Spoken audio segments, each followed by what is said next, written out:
पता है सबसे ज्यादा दर्द कब होता है?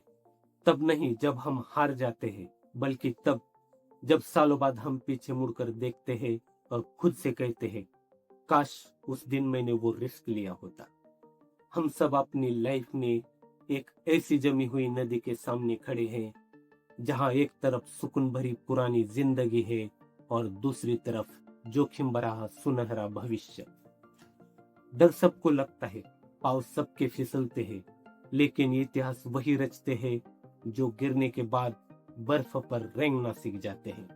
नमस्कार, मैं ज्ञानेश्वर जादव और आप देख रहे हैं ज्ञानेश्वर टॉक्स। सुमित और रोहित लद्दाख के एक छोटे से गांव में रहते थे। एक बार दोनों ने फैसला किया कि वे गांव छोड़कर शहर जाएंगे और वही कुछ काम धंधा खोजेंगे। अगली सुबह वे अपना अपना सामान बांधकर निकल पड़े। चलते चलते उनके रास्ते में एक नदी पड़ी। ठंड अधिक होने के कारण नदी का पानी जम चुका था। जमी हुई नदी पे चलना आसान नहीं था। पांव फिसलने पर गहरी चोट लग सकती थी। इसलिए दोनों इधर उधर देखने लगे कि शायद नदी पार करने के लिए कहीं कोई पुल हो, पर बहुत खोजने पर भी उन्हें कोई पुल नजर नहीं आया। रोहित बोला, हमारी तो किस्मत ही खराब है, चलो वापस चलते हैं, अब गर्मियों में शहर के लिए निकलेंगे।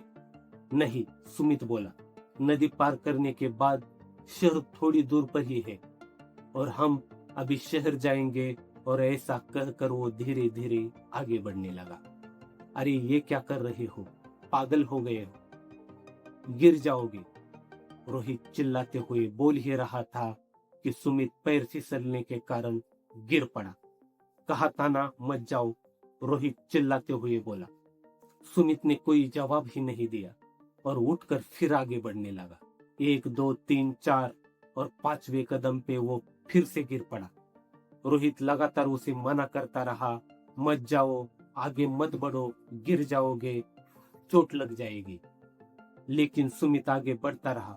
वो शुरू में 2-3 बार गिरा, लेकिन जल्द ही उसने बर्फ पर सावधानी से चलना सीख लिया और देखते ही देखते नदी पार कर गए।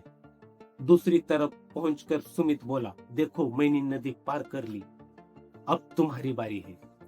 नहीं, मैं यहाँ पर सुरक्षित हूँ, मैं ये नहीं कर सकता, सुमित कहने लगा। लेकिन तुमने तो शहर जाने का निश्चय किया था, नहीं कर सकते या करना नहीं चाहते, सुमित ने मन ही मन सोचा और शहर की तरफ बढ़ गया। दोस्तों, हम सबकी जिंदगी में कभी ना कभी ऐसे मोड़ आ ही जाते हैं जब जमी हुई नदी के रूप में कोई बड़ी बाधा या चैलेंज हमारे सामने आता है और ऐसे ही हमें कोई निश्चय करना होता है। तब क्या हम खतरा उठाने का निश्चय लेते हैं और तमाम मुश्किलों, डर और असफलता के भय के बावजूद नदी पार करते हैं, या हम सेफ रहने के लिए वहीं खड़े रह जाते हैं जहां हम सालों से खड़े थे। जहां तक दुनिया के सफल लोगों का सवाल है, वे रिस्क लेते हैं।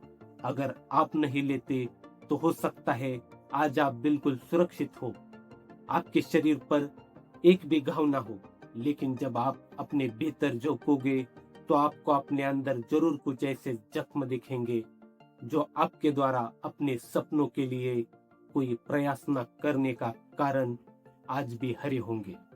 फ्रेंड्स, पंछी सबसे ज्यादा सुरक्षित एक पिंजरे में होता है, लेकिन क्या वो इसलिए बना है या फिर वो आकाश की ऊंचाइयों को चूमने और आजाद घूमने के लिए दुनिया में आया है? फैसला आपका है। आप पिंजरे का पंछी बनना चाहते हैं या खुले आकाश का? अगर यह कहानी आपको अच्छी लगी हो तो लाइक, शेयर और सब्सक्राइब करें। धन्यवाद।